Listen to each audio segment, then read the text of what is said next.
This video is an educational documentary based on publicly available records, court documents, and official reports. Hi friends, my name is Jake, and today I'm going to be talking about 8 famous criminal cases in Australia. Case 1. Dante Wyndham Arthurs.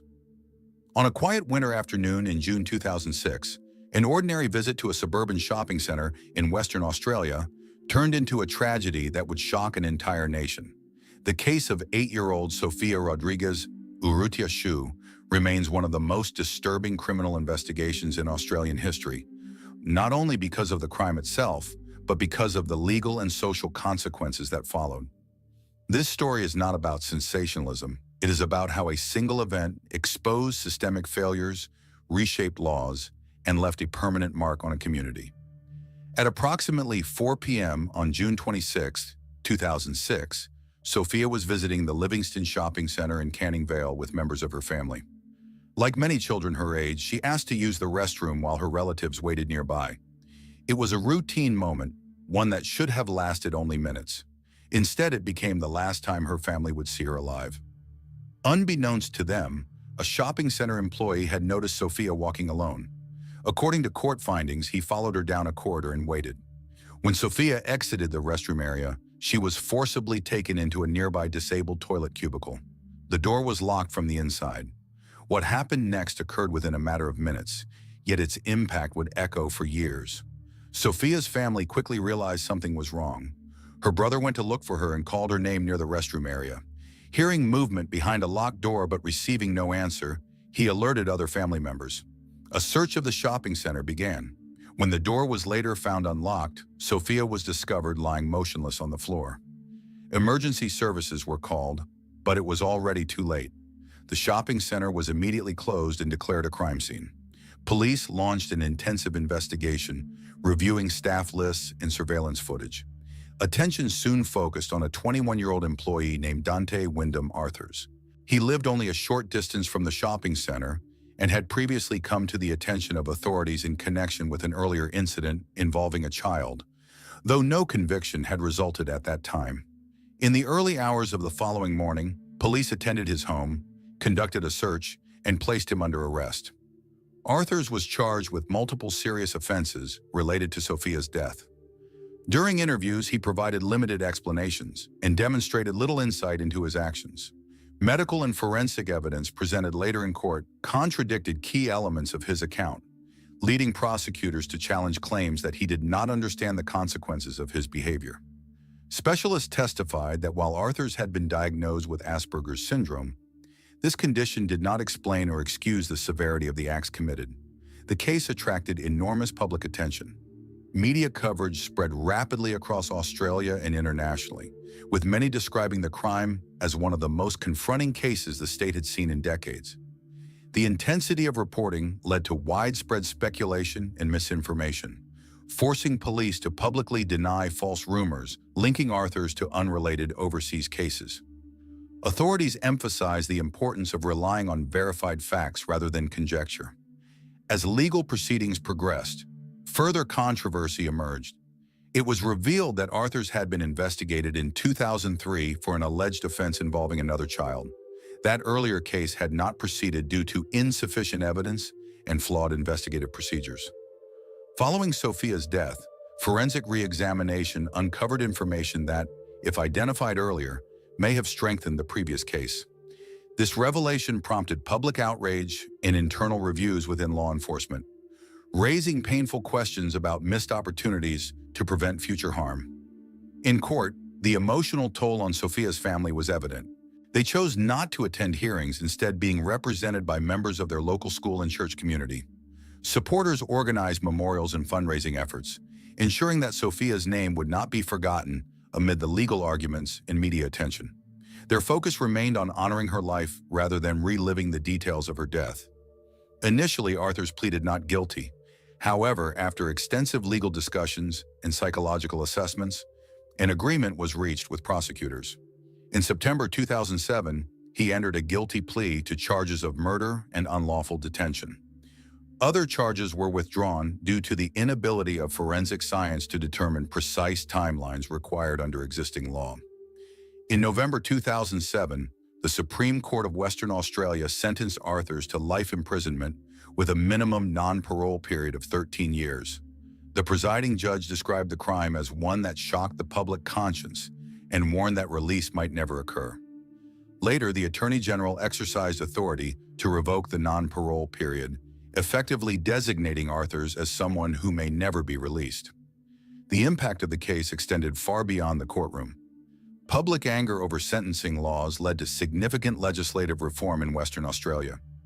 The distinction between different categories of murder was revised, allowing courts greater flexibility to impose harsher minimum sentences and, in extreme cases, a never-to-be-released designation. These changes were widely seen as part of Sophia's legacy. In addition to sentencing reform, the case reignited debate over the creation of a public offender register. Sophia's family became vocal advocates for greater transparency, arguing that communities had a right to be informed. While concerns were raised about safety and vigilantism, legislation was eventually introduced to allow controlled public access to information about serious and repeat offenders. Sophia's school community also ensured her memory would endure in a more personal way. Funds were raised to build the Chapel of the Innocents at her primary school, a place of reflection dedicated not only to Sophia, but to all children whose lives were taken through criminal acts. It stands as a reminder of loss, resilience, and the responsibility of society to protect its most vulnerable. The case of Dante Wyndham Arthurs is not remembered solely for its brutality, but for the changes it forced upon a legal system and a community. It exposed investigative failures, challenged assumptions about accountability, and reshaped laws intended to prevent similar tragedies. Most importantly, it ensured that Sophia's life, though short, would leave a lasting impact. In true crime, it is easy to focus on the perpetrator, but the real story lies in the consequences. The reforms enacted, the awareness raised, and the promise made by a grieving family that no other child should be lost in the same way. Sophia's name continues to stand for that promise. Case 2, Christy Ann Abrahams. In July 2010, a case emerged in Western Sydney that would leave an entire community searching for answers and questioning how warning signs could be missed for so long. This is the story of Christy Ann Abrahams, a troubled woman whose life history was marked by instability, and her 6-year-old daughter, Keisha Weipert, whose short life ended in circumstances that shocked Australia. At first, the public believed they were witnessing the desperate search for a missing child. What followed would reveal a far darker reality. Keisha lived with her mother and her mother's partner in Mount Druitt, an area already familiar to social services and law enforcement. On August 1, 2010, Christy Abrahams reported her daughter missing, claiming she had gone to bed the night before and vanished by morning. The front door was allegedly open, and the child's bed was empty. The story sparked a massive police operation, intense media coverage, and an outpouring of community support. In public appeals, Abrahams appeared emotional and distraught. She described Keisha as happy, loved, and well cared for. But investigators quickly noticed inconsistencies. Police established that no independent witness had seen Keisha alive for weeks before she was reported missing. This detail became critical. As days turned into months, the investigation quietly shifted from a missing persons case to a suspected homicide. Behind the scenes, detectives uncovered a long and troubling history. Keisha had been known to Child Protection Services from infancy. When she was just over a year old, she had been removed from her mother's care following a serious injury. Abuse concerns continued throughout her childhood, including reports from neighbors, teachers, and caseworkers. Despite these warnings, Keisha was eventually returned to her mother's custody after intervention programs and court orders. The court later heard that Christy Abrahams herself had grown up in severe dysfunction. She discovered her own mother deceased at a young age and spent years in unstable foster care.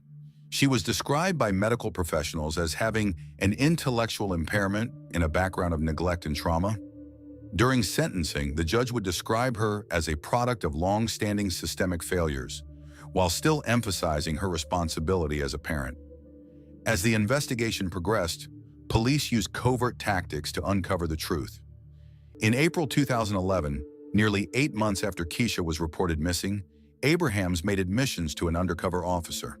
She described her daughter's final hours and the steps taken afterward to conceal what had happened. These admissions led detectives to bushland in Chalvet, where human remains were located. The discovery was made on what would have been Keisha's 7th birthday. Abrahams and her partner were arrested shortly afterward. Forensic examination confirmed the remains belonged to Keisha. Due to extensive damage, medical experts could not determine an exact cause of death. However, they identified multiple injuries consistent with repeated physical harm over time, including trauma to the head and jaw. These findings contradicted Abraham's claim that the incident was minor or accidental. In court, prosecutors presented evidence that Keisha had suffered ongoing mistreatment for years. The final incident reportedly occurred during a confrontation over bedtime. Abrahams admitted she intended to cause serious harm, though she denied planning her daughter's death. The judge ultimately rejected the idea that the incident was trivial, stating that a parent has the highest possible duty of care, especially toward a vulnerable child. Public reaction to the case was intense. When Abrahams appeared for sentencing in 2013, emotions in the courtroom ran high.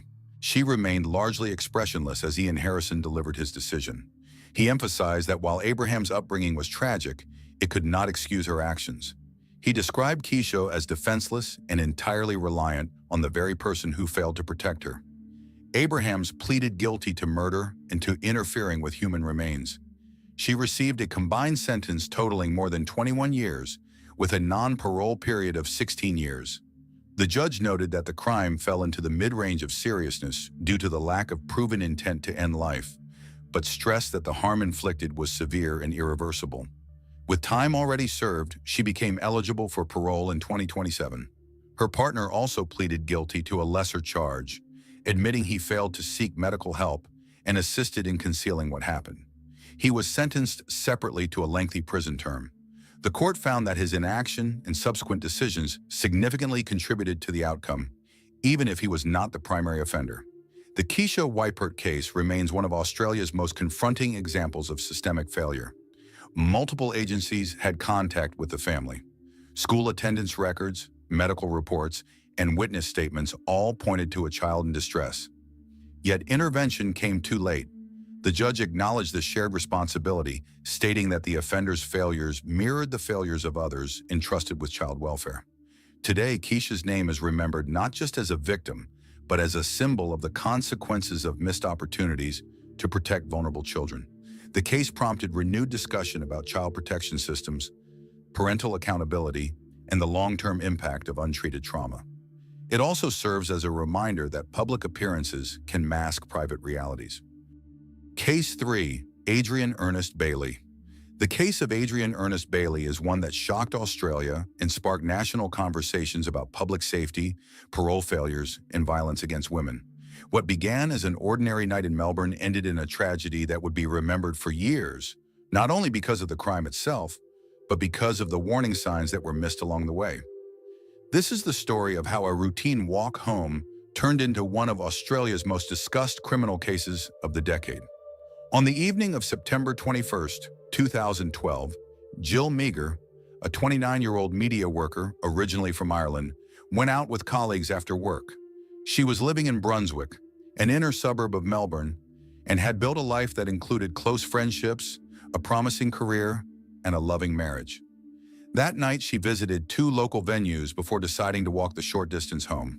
It was a familiar route, one she had taken before, and there was no indication that anything was about to go wrong. Security cameras captured Jill walking along Sydney Road shortly after 1:30 a.m. The footage would later be broadcast nationwide, becoming one of the most recognizable images in Australian true crime history. In the video, Jill appears calm, stopping briefly to speak with a man in a blue hoodie. That man was Adrian Bailey. Within minutes, Jill vanished from public view. Neighbors later reported hearing a brief disturbance in a nearby laneway, but at the time, no one realized the seriousness of what was happening.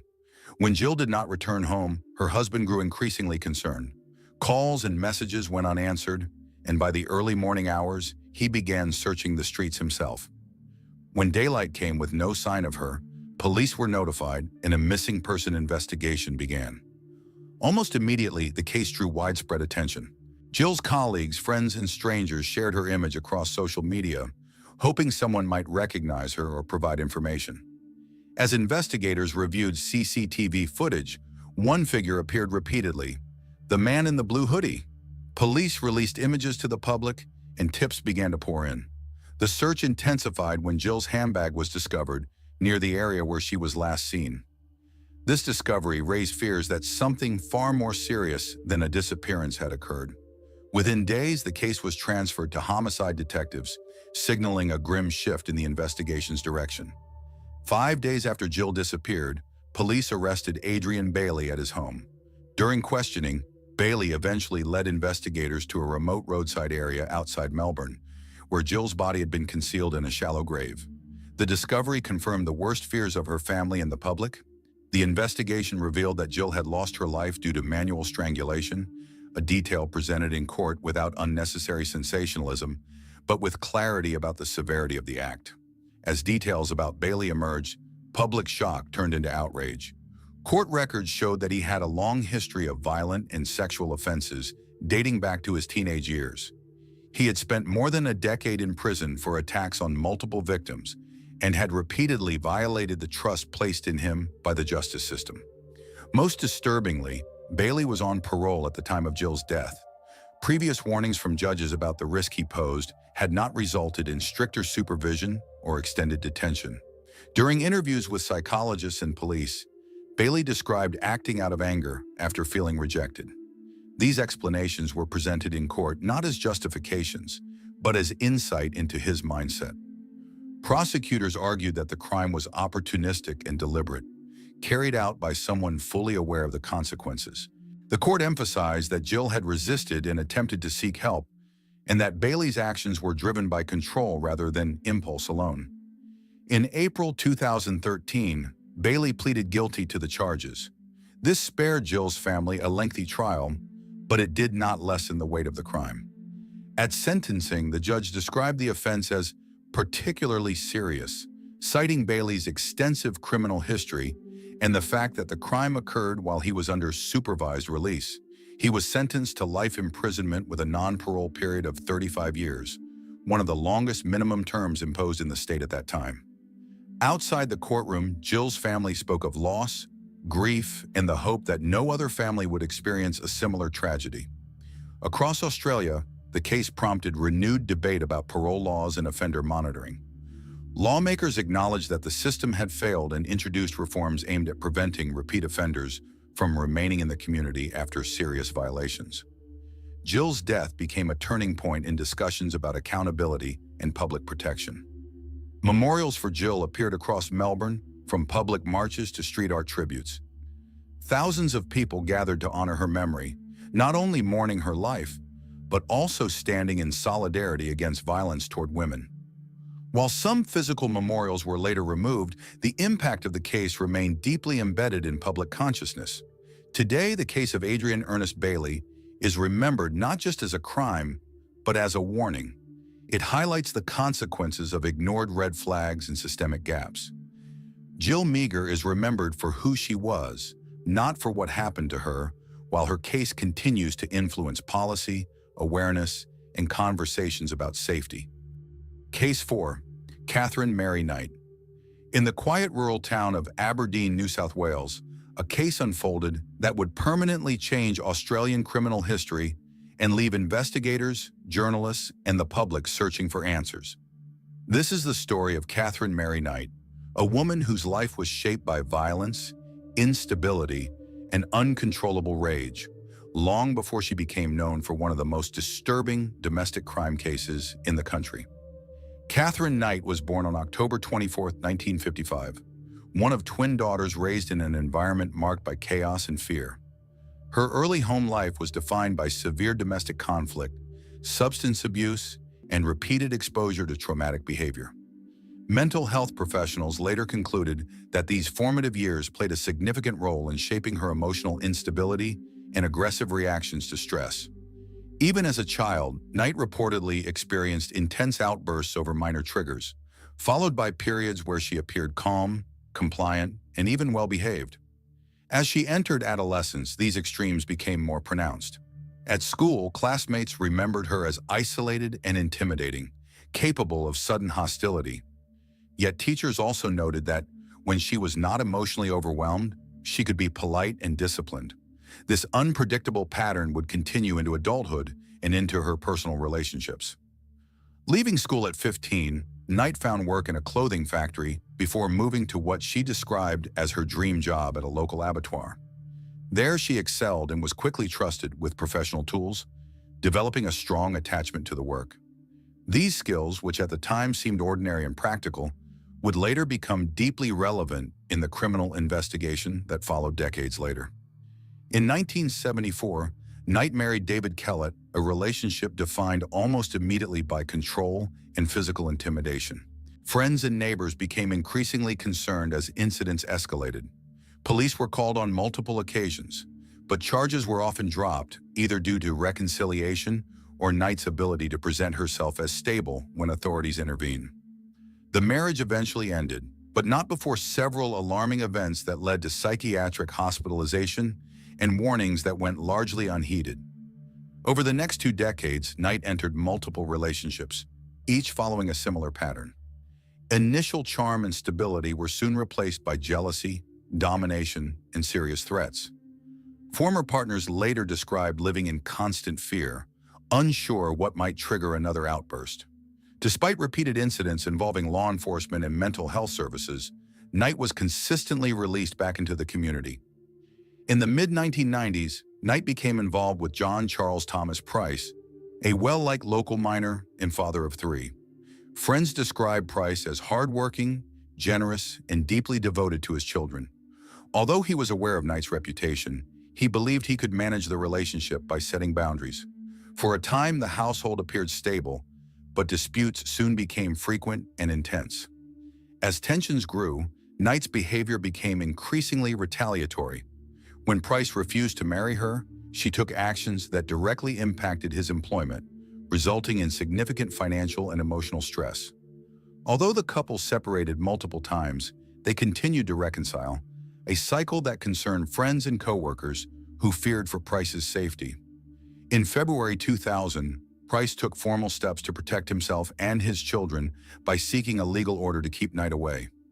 On the day it was issued, he expressed fear to colleagues, suggesting that if he failed to appear at work, something terrible had likely occurred. That evening, believing his children were safe elsewhere, Price returned home. What happened next would become one of the most analyzed crime scenes in Australian history.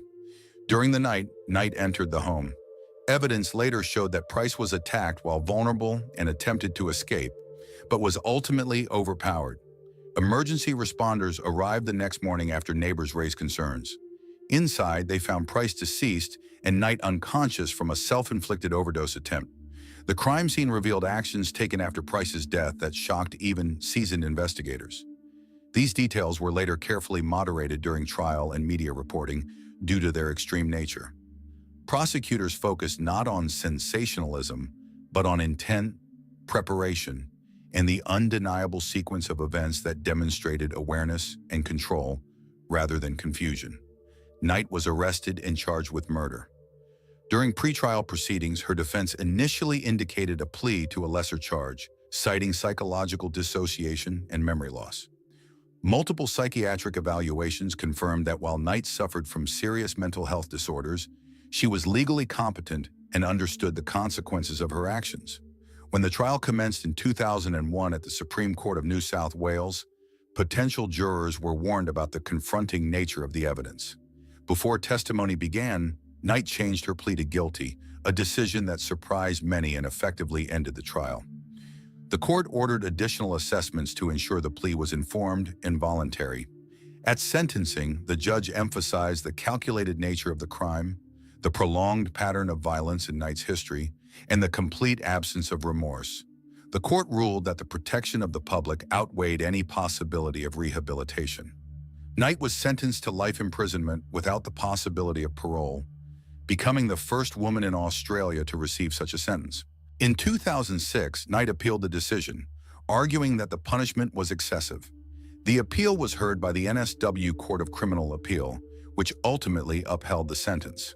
The presiding judges described the crime as beyond what could be reasonably tolerated in a civilized society.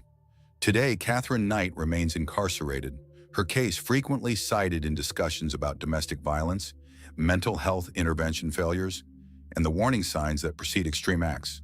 The story of John Price serves as a tragic reminder of how repeated red flags, when ignored or minimized, can lead to irreversible outcomes. Case 5. John Leslie Coombs. John Leslie Coombs was born on September 14, 1954.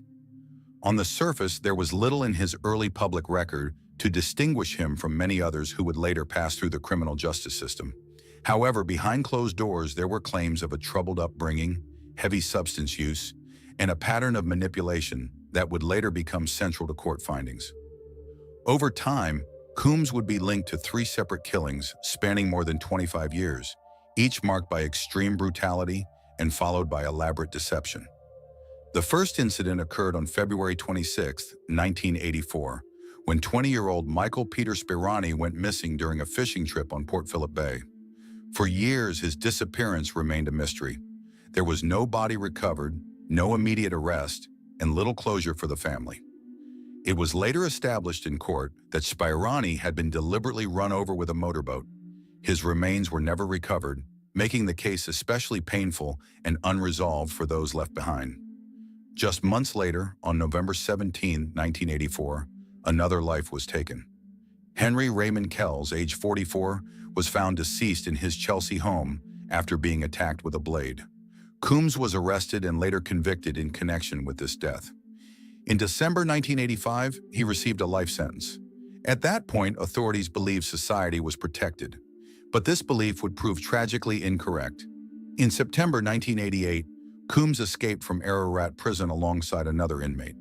Though he was recaptured days later, the escape itself highlighted serious security concerns. Despite this history, Coombs later applied for parole. In 1996, assessments presented to the Adult Parole Board suggested that he no longer posed a serious risk to the community. A senior corrections officer and a psychologist both reported that there were no clear psychiatric barriers to his release. That decision would have devastating consequences. Only months after being paroled, Coombs was arrested again, this time for the earlier death of Michael Spirani. In 1998, he was convicted and sentenced to 15 years with a minimum of 10. Once again, the justice system opted for the possibility of rehabilitation. In February 2007, Coombs was released on parole for a second time. Despite 2 confirmed killings and a history of deception, he was once again free. The third and final case would bring his criminal history fully into the public eye. On August 12, 2009, 27-year-old childcare worker Rachel Betts lost her life at a property near Phillip Island. Evidence later showed that she had been asphyxiated following an argument. What happened next horrified investigators in the wider community. Her body was cut apart in a bathroom, placed into bags, and disposed of in the ocean. Over the following days, body parts began washing ashore, triggering one of the most distressing investigations in Victorian history. As police appealed to the public for help identifying the remains, attention soon turned to Coombs. After months of denial, he eventually admitted responsibility. In May 2011, he entered a guilty plea. During sentencing at the Supreme Court of Victoria, the judge noted the striking similarities across all 3 cases: extreme violence, calculated dishonesty, and a complete lack of empathy afterward. The court concluded that Coombs showed a persistent and frightening tendency toward lethal behavior. Victim impact statements revealed the long-lasting damage caused by these actions. Rachel Betts' mother described a life permanently altered by loss, grief, and unanswered questions. She emphasized that this final tragedy should never have happened, especially given Coombs' prior convictions. Her words underscored a painful truth. Institutional failures had allowed a known danger to return to society. Defense arguments attempted to shift blame, referencing substance use and unverified claims from Coombs' past. However, the judge placed little weight on these statements, pointing to a proven history of falsehoods told for personal benefit. Ultimately, on August 26, 2011, Coombs was sentenced to life imprisonment with no possibility of parole. The court ruled that he could never be safely released. This case forces an uncomfortable reflection. How does someone with such a clear pattern of extreme harm repeatedly regain freedom? How many warnings were ignored? And how many lives could have been spared if earlier decisions had been different? John Leslie Coombs will never leave prison, but the consequences of the choices made around him will continue to be studied for years to come. His story stands as a stark reminder that justice is not only about punishment after the fact, but about prevention, responsibility, and learning from failure before it is too late. Case 6. Kelly Lane. In the mid-1990s, Kelly Lane appeared to have everything. Heritage, talent, and ambition defined her future. She was an elite water polo player, competing at national and international levels, and she openly dreamed of representing Australia at the Sydney 2000 Olympic Games. She studied physical education, worked as a teacher, and moved comfortably in social and sporting circles. To friends, teammates, and family, she embodied discipline, success, and promise. Behind that image, however, was a private reality that few knew existed. During the 1990s, Lane became pregnant multiple times while keeping those pregnancies secret from nearly everyone close to her. She later explained that fear, shame, and the pressure to maintain her public identity drove her decisions. 2 pregnancies ended early, 2 children were later placed for adoption, and 1 birth would become the focus of an investigation spanning more than a decade. On September 12, 1996, at the age of 21, Lane gave birth to a baby girl at Auburn Hospital in Sydney. The child was named Tegan Lee Lane. Hospital records confirmed the birth, and staff remembered Lane as calm and reserved. 2 days later, on September 14th, Lane left the hospital. She attended a friend's wedding later that afternoon. There was no sign of a baby with her. That moment marked the last confirmed sighting of Tegan. For several years, the absence went unnoticed. Only in 1999, when Lane gave birth to another child and interacted with social services, did concerns begin to surface. A social worker discovered inconsistencies in Lane's statements about her children. When asked directly, Lane initially denied having had any prior births. Days later, her explanation changed. She claimed that Tegan was alive and living with a family in Perth. These shifting accounts raised alarms. The Department of Community Services notified police, and a formal investigation began. Lane was interviewed multiple times over the following years. During these interviews, she provided different versions of what happened to Tegan. At one point, she said the baby had been given to the child's father, a man she identified as Andrew Morris, later changing the surname to Norris. She claimed the handover occurred in a hospital car park. Police attempted to locate this individual. They searched government databases, electoral rolls, welfare records, immigration files, tax records, and phone listings. No person matching the description could be found. In parallel, investigators launched one of the largest missing child searches in Australian history. Records from more than 9,000 primary schools were examined. Every possible lead was followed. Each was eventually ruled out. In 2005, the matter reached a coronial inquest. After months of testimony and review, the coroner concluded that he was comfortably satisfied that Tegan was no longer alive, while acknowledging that absolute certainty was impossible. The case was referred to homicide investigators for further assessment. Despite years of inquiry, there was no direct proof of what happened. No forensic findings, no confirmed location, no witnesses to a harmful act. Because of this, police initially hesitated to lay charges. However, in 2009, the Director of Public Prosecutions took the unusual step of proceeding with a case based entirely on circumstantial evidence. Lane was charged and the matter went to trial. The trial began in 2010 and lasted 4 months. The prosecution argued that Lane's repeated false statements demonstrated awareness of wrongdoing. They suggested that her desire to protect her athletic ambitions, reputation, and personal freedom motivated a permanent decision regarding the child. The defense countered that deception alone did not equal responsibility for a fatal outcome. They emphasized the absence of physical evidence and argued that reasonable alternatives had not been eliminated. Lane chose not to testify. No defense witnesses were called. The jury was instructed to focus not on suspicion or emotion, but on whether the prosecution had met the high standard required for a conviction. After extensive deliberation, the jury reached a majority verdict. Lane was found guilty of making false statements under oath and later guilty of responsibility for Tegan's death. In April 2011, Lane was sentenced to 18 years in prison, with a non-parole period of 13 years and 5 months. The judge described the case as a tragedy involving both mother and child. He acknowledged that Lane posed no future risk to the community, yet emphasized the seriousness of the offense and the breach of trust involved. Case 7. Brett Peter Cowan. On December 7, 2003, Daniel Morcombe, a 13-year-old boy described by his family as kind, gentle, and full of curiosity, left his home planning to do something completely ordinary. He intended to catch a bus to Sunshine Plaza, get a haircut, and buy Christmas presents for his family. It was a simple plan, the kind parents allow every day, and the kind that usually ends with a child coming home for dinner. Daniel never returned.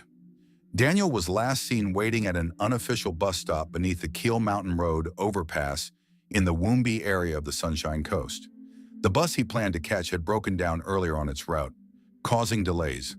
When a replacement bus eventually arrived, it did not stop. Witnesses later reported seeing Daniel standing alone, with 2 unfamiliar men positioned nearby.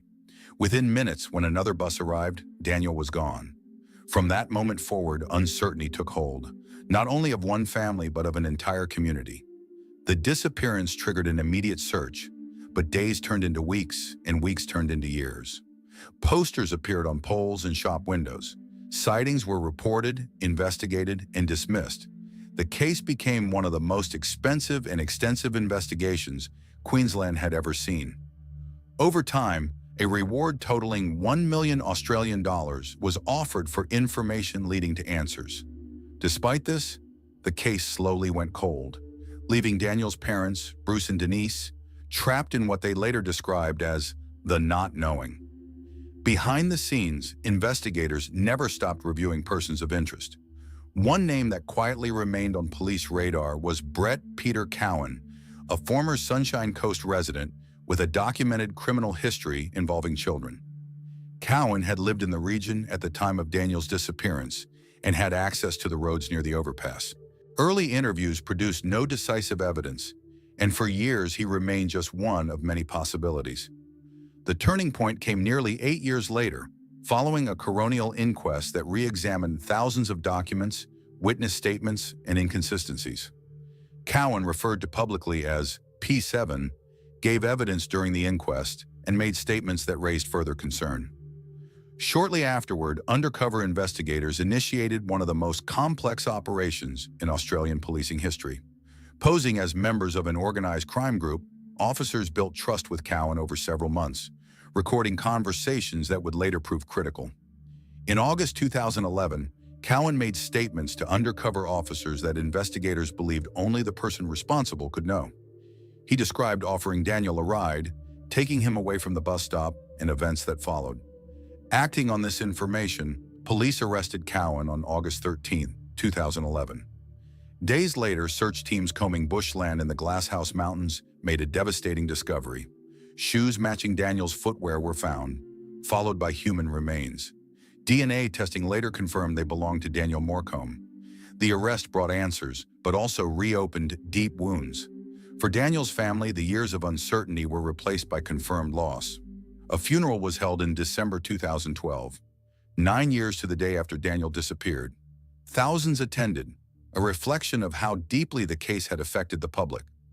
Daniel was remembered not only as a victim, but as a symbol of innocence lost and resilience found. Cowan's trial began in February 2014 at the Supreme Court of Queensland under Justice Rosalind Atkinson. The prosecution presented over 100 witnesses and more than 200 exhibits, including forensic findings and covert recordings. Cowan entered a plea of not guilty and chose not to testify. His defense argued that his recorded statements were unreliable, but the jury ultimately disagreed. On March 13, 2014, after weeks of testimony and hours of deliberation, the jury returned unanimous guilty verdicts on all charges. The following day, Cowan was sentenced to life imprisonment with a non-parole period of 20 years. In her remarks, Justice Atkinson emphasized the seriousness of the offenses and warned that any future consideration of release should be approached with extreme caution. Case 8. Valmay Faye Beck. In November 1987, the quiet coastal town of Noosa, Queensland, was shaken by a crime that would leave a permanent scar on the community. What began as an ordinary summer afternoon ended in a case that would redefine fear, trust, and the fragility of everyday safety. At the center of this tragedy was 12-year-old Sian Kingi, a bright and well-loved schoolgirl whose disappearance sparked one of the most intense investigations in Australian history. Sian had spent the afternoon shopping with her mother near Noosa Junction. When she told her mother she would ride her bicycle home, no one imagined that this short journey would be her last. Pinaroo Park, where she was last seen, was considered safe, busy, and familiar. It was the kind of place where families felt secure, letting their children roam freely. Unbeknownst to anyone nearby, a married couple, Barry Watts and Valmai Faye Beck, were watching. They had recently arrived in Queensland and had been driving around the area for hours. According to court findings, Watts had developed a fixation on young girls, and Beck, fearing abandonment, chose to assist him rather than stop him. Their plan relied on deception rather than force. Beck approached Sian under the pretense of searching for a lost dog and asked for help. The request appeared harmless. Within moments, Watts intervened and Sian was forced into their vehicle. The entire encounter took less than a minute. No one nearby realized what had happened until it was already over. The couple drove approximately 12 kilometers to a remote forested area near Tinbirwa. Evidence later presented in court established that Sian was restrained and subjected to extreme harm. The details, while crucial to the case, are often described in restrained terms due to their distressing nature. What is known is that Sian did not survive the ordeal. Her body was left near a creek bed, hidden from immediate view. That evening, Sian's parents began searching when she failed to return home. As hours passed, concern turned into dread. Police were notified, and by nightfall, an official missing person investigation was underway. Local officers immediately sensed the seriousness of the situation, understanding that time was critical. The following days saw an overwhelming public response. Hundreds of tips poured in. Volunteers searched parks, roadsides, and bushland. Media coverage intensified, and fear spread throughout Noosa and surrounding towns. Parents kept their children indoors. Every unfamiliar car became suspicious. 6 days later, a young man walking through Tinbirwa Forest noticed an unusual odor and contacted authorities. Police soon confirmed the discovery of Sian's body.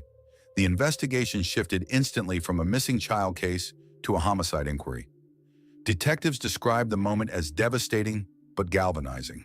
The urgency to find those responsible intensified. Forensic evidence revealed key details about the vehicle involved, including witness reports of an older white station wagon seen near Pinaroo Park.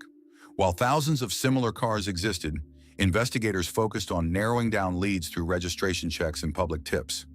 Progress was slow, and frustration grew. The breakthrough came from an unrelated incident weeks earlier. In Ipswich, witnesses had reported suspicious behavior involving a similar vehicle and recorded part of its license plate. At the time, the information seemed insignificant, but when detectives cross-referenced the partial plate with the Noosa case, a match emerged. The vehicle was traced back to Valmai Beck and Barry Watts. From that moment, the case accelerated rapidly. Police learned the couple had fled Queensland and were now in New South Wales. Surveillance teams were deployed, and on December 12, 1987, Watts and Beck were arrested at a motel in the entrance without resistance. They denied involvement and attempted to present a fabricated story about their movements. Once extradited back to Queensland, investigators focused on separating the pair psychologically. Beck, after extended questioning and careful rapport building by detectives, eventually provided a full confession. She admitted her role in the abduction and guided police to critical evidence that had been discarded in a creek. The recovery of these items corroborated her statement and strengthened the case beyond doubt. Recorded conversations between Watts and Beck while in custody further revealed the dynamics of their relationship and the extent of their actions.